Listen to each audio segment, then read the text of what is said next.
Mahigit na isang taong naghintay ang promising hitter from Adamson University na si May Roque bago makabalik sa playing roster ng San Marcelino squad.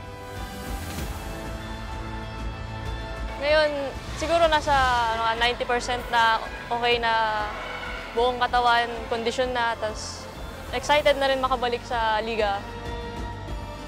Nag-rebuilding kami team, tas ang daming bago, tas marami nang gagawa ngayon sa Adamson na marami na silang aasahan sa Adamson ulit.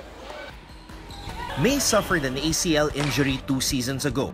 Kaya naman mas gigil na siyang makabalik sa court, lalo na she's now fully recovered and ready to shine brighter together with the Lady Falcons. Sobrang excited ako na 100% kahit sa training, na walang pahinga talaga kami ngayon para makabalik kami ng malakas. At the helm of Adamson's rebuilding stage ay ang kanilang mentor at motivator na si Coach Air Pada. Excited si Coach Air sa mas pinatinding lineup ng Adamson dahil hindi na lang ang Queen Falcon na si Gemma Galanza ang bubuhat sa opensa ng koponan.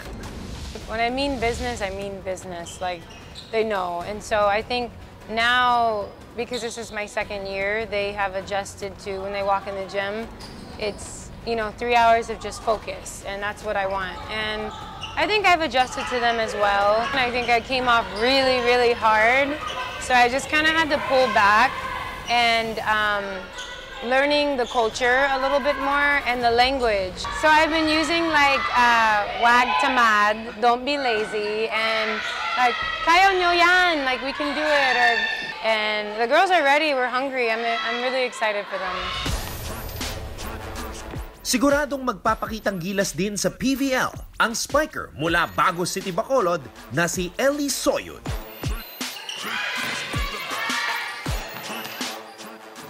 At misyon niyang tulungan ang kanyang bagong koponan na makakuha ng kumpiyansa at experience. For me, yung gusto kong makita, especially dun sa mga bago na wala pa nga masyadong experience, maging confident sa sarili at yung tiwala talaga para mas mabigay nila yung laro talaga nila. Siguro yung first goal na sinasabi ni Coach Air is yung manalo muna, step by step. Maasahan nila kayo na mas marami ng hitters, tas sa depensa, in-improve namin lahat, blockings. Lalaban talaga yung Adamson ngayon. Improvement, maturity, at hard work.